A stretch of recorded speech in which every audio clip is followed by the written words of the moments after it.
All right, well, let's move on to the main course. We're going to talk about some golf industry technology, get a little bit into the weeds here, and some more internal things. Bryce, will come to you in a moment, but before we do, we're looking at the scenic, the picturesque, and the wonderful Trackman. John, what do you and your business partners call this? The best employee retention tool of all time? Something of that nature? The best employee retention tool of all time. Yes, that's what we call it.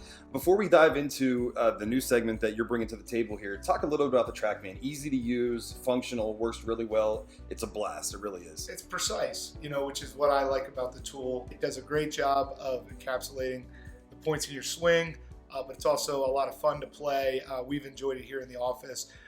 Inside Great Life, we have moved to a business strategy of installing Trackmans. Have done our first two with build-outs that include bars and social areas, but obviously the Trackman as well. And it's another supplemental opportunity for revenue for golf courses and golf course owners, especially in climates where maybe the weather is not ideal during some parts of the year. But we really enjoy it, like it. We're supportive of it. And the one thing I've noticed, with Trackman is, I never see a top 5 list. I never see like the 5 courses you should play on Trackman. So I thought we'd have a little fun here and we'd go through our top 5 list today, Jordan. Maybe it's to dispel a myth, but I mean, from someone who is a casual golfer, this makes me want to play, green grass golf, outdoor golf, traditional golf even more. It makes me feel more comfortable. I can kind of practice in a setting where I don't feel like I'm being looked at, even though I know everybody's just worried about their own swing. They're not really caring about what I'm doing. Mm-hmm. But is there any theory out there to a golf course owner that might say, well, if I get this, they're not going to play my course as much? I would argue that it's the opposite of that. Yeah, we have 26 million green grass golfers, right? We have about 15 million golfers playing off-course golf. So you think about Top Golf, think about simulators, think about other opportunities for golf. There is zero reason to be scared of one as opposed to the other. They should rely on each other, and we should build our marketing paths to connect off-course to green grass and green grass to off-course, which is what we're doing at Great Life and with Golf Back in particular. How do we introduce the game at the comfort level of the person that is starting to pique their interest, right? And this may be much less of a friction point for someone to come in and try the game while they're working their way up to green grass. But I do both. I enjoy both. I've been playing golf since I was 10 years old, so 30 plus years now. And, it's an opportunity to continue to grow the game. And golf's a lifetime game. You can play for your entire life, but you got to keep your body moving, right? You got to keep your body moving year round. So if you're in those climates, especially where it's a little bit colder, the simulator opportunities, keep your body moving, right? Keep your golf swing moving. But yeah, so we're going to give you the top 5 today. John, we know you always keep your body moving, whether it's in the industry or on the dance floor. So hit us with the top 5. Are we going in reverse order here and building up to number 1, or we didn't think that far ahead? We're going to go top 5 opportunities right now. I mean, there's a lot of great golf courses on the Trackman. There's 300 plus courses. There's a lot of European courses. Trackman's a European company they're out of Denmark. So there's a lot of opportunities over there, which I think is fun and unique. But one of the really cool things about simulators in general is you can play those golf courses that you're seeing, on TV, majors being played on, some of those really cool opportunities, maybe some really excellent resorts that maybe you haven't played, like Pebble Beach. So I figured we'd go through 5 really cool golf courses that I'd recommend, I've played and enjoyed right now, and we'll just have a little fun with it. So we're going to start off with top 5 Trackman golf courses right now. I'm going to go number 5, way better than I thought it was going to be, Marco Simone Golf and Country Club, where we had the Ryder Cup this year. Well, we didn't have it. The Europeans had it. We were there a little bit, the Americans.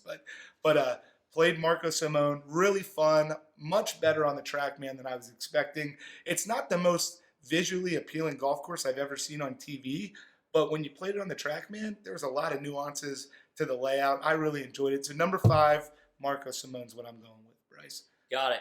Okay, number 4, I'm going to go with Pebble Beach. I have not played the actual Pebble Beach. John, I know you have. Having the ability to play it on the Trackman was really cool. Obviously I've watched a lot of golf tournaments at Pebble Beach over the years. Pretty much know every hole in my head. So being able to play it on the Trackman and getting a real feel for how each of those holes play Those guys in the PGA Tournament Tour event at Pebble Beach shoot 18, 20 under par, and that golf course is hard. Mm-hmm. Yep. So I struggled a bit, and I know some of the other guys in our office here did as well. Harsh. So I really enjoyed it, and it just makes me want to get out there and play the real Pebble Beach, all that even more. All right, number 3, this is cheating a little bit because this golf course is not available on the Trackman yet, but it's coming. Royal Troon, which is where the British Open is going to be. And the reason I'm putting Royal Troon on there is because I have an affinity for Royal Troon. I've played it. I really enjoyed it, and made a birdie on the postage stamp, which I'm proud of. I'm sure I'll make a 10 when I play it on the Trackman. But Royal Troon, we plan on having a golf event here for the Great Life folks, and we're going to jack that wind up to about 40 miles per hour and have a little fun. But Royal Troon, the idea that you can jump on, play a course that's in the British Open rotation, and do it while the British Open's on TV in the background, can't beat that. So I'm going to put Royal Troon at number 3, even though we haven't played it yet. I think if there's any Europeans listening to our podcast right now, they're probably pretty angry. I think it's called the Open Championship, John. What did I call it? The British Open. Oh, sorry. The Open Championship. Been around a while. Yeah. Number 2, going with a golf course that I've played both on the Trackman and in real life, Casa de Campo, Dominican Republic. It's a resort golf course, so public can play it. Fantastic golf course. There's probably more holes on the ocean there than I think I've played at any other place. There's got to be 7 or 8 holes alongside the ocean, which is pretty incredible. Playing it on the Trackman, I thought that was a lot of fun as well. Very, very, I would say, accurate of what the actual golf course felt like as far as challenge. But yeah, just a really cool course, and I think it, just because it's in the Dominican Republic, maybe doesn't get the praise that it deserves, but I think it's absolutely at the level of the, Whistling Straits type experience. Yeah, that golf course so scenic from the pictures you see online, or if you've been there, obviously, and then same thing here whenever you're playing it. It's really a cool track. And who did you play that with, Bryce? Played it with my dad and another buddy of ours in Albert Pujols. Oh, yeah. Okay. Yeah. Must have been a good day. It was a good day. We had a lot of fun. I think it was a Thursday. You were supposed to be working, but you flew down there and played that? Probably was supposed to be working, All right. yeah. I thought so.